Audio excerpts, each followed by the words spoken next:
नमस्ते और मोसिया अध्याय 19 में आपका स्वागत है। बुक ऑफ मॉर्मन से राजा की सेना की वापसी के साथ शुरू करते हैं। और ऐसा हुआ कि राजा की सेना खाली हाथ लौट आई और वे राजा नूह के लोगों के शहर लौटने वाले थे। और ऐसा हुआ कि राजा की सेना प्रभु के लोगों के स्थान पर आ गई और वे उन्हें ढूंढ नहीं पाए। सेनाएं छोटी थीं और लोगों में फूट पड़ने लगी। और ऐसा हुआ कि उनमें से एक के पास तलवार थी और वह राजा पर क्रोधित था। और उसने राजा से कहा, तू एक दुष्ट मनुष्य है और तूने इन लोगों को पाप में डाला है। और राजा का क्रोध उस पर भड़क उठा और उसने अपनी तलवार खींची और उसे मार डालने ही वाला था। लोग बंटे हुए थे और राजा नूह के खिलाफ धमकियां बढ़ने लगीं।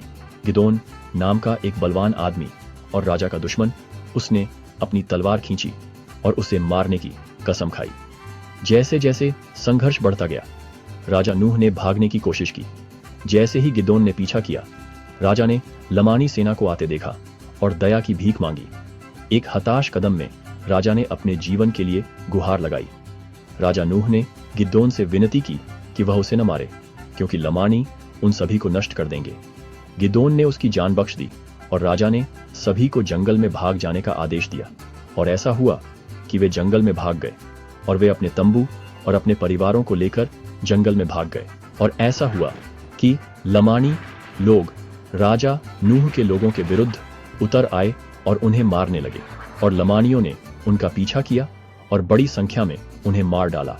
तब राजा ने सभी पुरुषों को अपने परिवारों को छोड़कर भाग जाने का आदेश दिया।